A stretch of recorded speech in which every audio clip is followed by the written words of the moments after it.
Hello friends, Genghis Khan जिसका खून आज भी 16 मिलियन लोगों की रगों में दौड़ रहा है। गेंगिस खान जो एक छोटे से काबिले से तो था, लेकिन उसके बदले की आग ने 4 करोड़ लोगों को मौत के घाट उतार दिया था। बदले की आग उसकी आंखों के सामने ऐसे दहक रही थी कि उसने अपने सगे भाई को तक मौत के हवाले कर दिया था और उन लाशों की ढेर पर उसने मंगोलियन साम्राज्य की नींव रखी थी। वो साम्राज्य जो उसके राज में चाइना से लेकर यूक्रेन तक फैला हुआ था। इनफैक्ट गेंगिस खान का दबदबा इतना ताकतवर था कि उसने मरने के बाद भी 40,000 लोगों को मौत के हवाले कर दिया था। लेकिन जब उसकी मौत हुई और उसे अंतिम क्रिया के लिए ले जाया गया, तब वहाँ 2000 लोग मौजूद थे। पर आज भी दुनिया का कोई भी शख्स ये नहीं जानता कि उसकी बॉडी को आखिर कहाँ दफनाया गया है। वेल, आज 700 से भी ज्यादा साल हो चुके हैं, पर कोई भी उसकी बॉडी या उसके मकबरे को नहीं ढूंढ पाया है। तो कहाँ गई उसकी बॉडी और क्यों नहीं मिली हमें वो आज तक। वेल, इस कहानी की शुरुआत होती है 13 सदी में, यानी 1201 में, जब गेंगिस खान ने अपना दबदबा बनाने के लिए मंगोलिया के हर एक छोटे कबीलों पर आक्रमण करना शुरू कर दिया था। इन कबीलों में से एक था जमुखा, जो शक्तिशाली दुश्मनों में से एक था। ऐसा कहा जाता है कि जमुखा के राजा गेंगिस खान का हाफ ब्रदर था। जमुखा के साथ लड़ाई करते वक्त अचानक से कहीं एक तीर आई और गेंगिस खान की गर्दन को छूकर निकल गई। उस तीर को देख मानो गेंगिस खान ने अपनी आंखों के सामने अपनी मौत को आते हुए देख लिया था,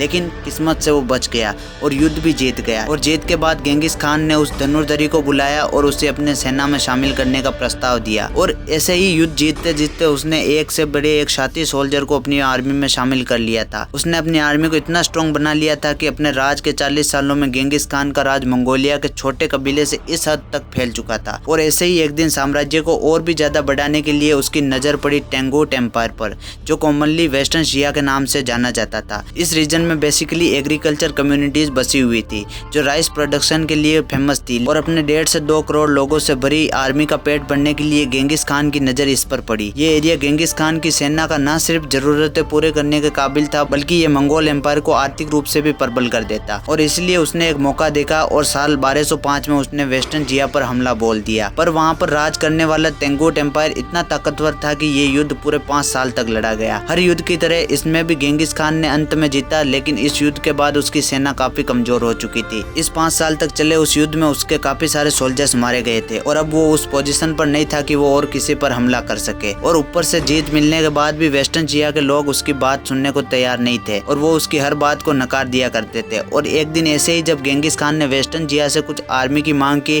तब उन्होंने हमेशा की तरह नकार दिया। इस रिजेक्शन के बाद गेंगिस खान को इतना अपमान फील हुआ कि उसने फिर एक बार वेस्टर्न जिया पर आक्रमण बोल दिया, लेकिन इस बार उन्हें जिंदा रखकर उन पर राज करने के इरादे से नहीं, बल्कि उन्हें पूरी तरीके से मिटाने के इरादे से। अब फ्रेंड्स, आपको पता होगा कि गेंगिस खान एक क्रूअल राजा था, लेकिन वो काफी अमीर भी था। आपको पता है, कुल मिलाकर उसके पास $120 ट्रिलियन आज की तारीख में इन्फ्लेशन एडजस्टेड होते इतने मैसिव लेवल पर उसने अपने राज्य को फैलाया था। प्रतिशोध की आग में लिपटा गेंगिस खान शिया के हर सैनिक को काटते हुए जा रहा था, लेकिन ये आग शायद उसकी आंखों के सामने इतनी बढ़ चुकी थी कि उससे अपने तरफ आता हुआ तीर दिखाई नहीं दिया और वो तीर सीधा आके उसके घुटनों में घुस गया। लेकिन बदले की आग के सामने उस तीर की पीड़ा उसके लिए कुछ भी नहीं थी। गेंगिस युद्ध में इतना घुस चुका था कि उस तीर को नजरअंदाज कर दिया और वो वैसे ही घायल अवस्था में आगे बढ़ता रहा। अनफॉर्चुनेटली मंगोल्स ने ये युद्ध तो जीत लिया, लेकिन उनकी खुशी ज्यादा दिन तक टिकी नहीं, क्योंकि गेंगिस खान का जख्म उसके शरीर को अपने ग्रस्त में लेता चला गया और उसका जख्म इतना पक चुका था कि उसने बिस्तर पकड़ लिया और अब उसके पास अपने एम्पायर तक लौटने का समय और सेहत भी नहीं बची थी। शिया के खिलाफ पैदा हुई बदले की भावना गेंगिस खान के मौत का कारण बन गई और उस युद्ध के बाद गेंगिस खान अपने ही कैंप में घाव से हुए इन्फेक्शन से मारा गया। लेकिन अभी भी 40,000 लोगों की जान जानी बाकी थी और इसकी शुरुआत हुई गेंगिस खान की मौत के बाद। उसने मरने से पहले उसकी अंतिम क्रिया कैसी होगी ये पहले से ही लिख रखा था और मंगोल परंपरा के हिसाब से अगर कोई राजा चाहे कि उसके मकबरे की खबर किसी को नहीं होनी चाहिए, तो फिर चाहे कुछ भी हो जाए उसकी खबर किसी को भी नहीं लगने देते थे। और गेंगिस खान ने भी बिल्कुल ऐसा ही लिखा था। इसलिए युद्ध भूमि से अपने राज्य तक जब उसकी बॉडी को ले जाया जा रहा था, तब सैनिकों ने हर उस इंसान और जानवर और जीव को मार दिया जिन्होंने भी उसे देखा था। और फिर अपने राज्य में पहुंचते ही 2000 लोगों को उसकी अंतिम विधि में आने का न्योता भिजवाया गया। लेकिन ये कोई साधारण न्योता नहीं था, ये न्योता था मौत का न्योता।